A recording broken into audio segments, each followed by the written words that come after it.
நம்ம அண்ணாச்சி ஒருத்தவங்க திருநெல்வேலியில இருந்து இது மாதிரி நல்ல நாட்டு கூரை குணமான கூரை வேணும் அப்படின்னு கேட்டிருந்தாங்க. நம்ம தாய் குட்டியும் பார்த்துட்டு அவங்க கேட்டாங்க. நம்ம இந்த கூரை வண்டி ஜாமா செட்டோட உங்களுக்கு வந்து நம்ம கொடுத்தாச்சு. அதே மாதிரி அந்த அண்ணாச்சி வந்து முதல் என்ன ஆயிருக்குன்னா ஒரு 30 ரூபா ஒரு ஆளுக்கு வந்து போட்டுட்டு இருக்காப்புல குதிரை வேணும்னு சொல்லி. அவர் நம்மகிட்ட சொல்லி தான் குதிரையை சொல்றாரு. ஏன்னா இது மாதிரி குதிரை ஃபீல்டில் இப்படி இருக்குண்ணே 30 ரூபா போட்டு விட்டேன், அடுத்து போனையும் காணாம் ஆளையும் காணாம்னு இப்படிலாம் நடக்குது. அப்படிலாம் யாரும் செய்யாதீங்க, பாவம் எல்லாம் கஷ்டப்படுறாங்க. 1 ரூபா நீ சேர்க்கறதுக்கு எல்லாம் புரியும் மாதிரி சேர்த்துக்கிருக்காங்க.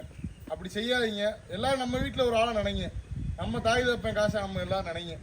நம்ம ஒரு 10 லாபம் சம்பாதிக்கலாம். இப்போ இந்த குதிரை வந்து நமக்கு லாபமே இல்லாமல் ரொம்ப நமக்கு கையை பிடிச்சி நஷ்டத்தில் அந்த குதிரை கொடுக்குறோம். நஷ்டம் நம்ம சொல்லக்கூடாது, இருந்தாலும் வந்து நம்ம சொல்லணும். அவரோட நல்ல மனசுக்காக அந்த குதிரையை வந்து நம்ம கொடுக்குறோம்.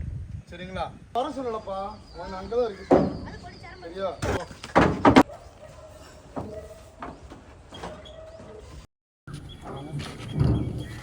சிக்கன்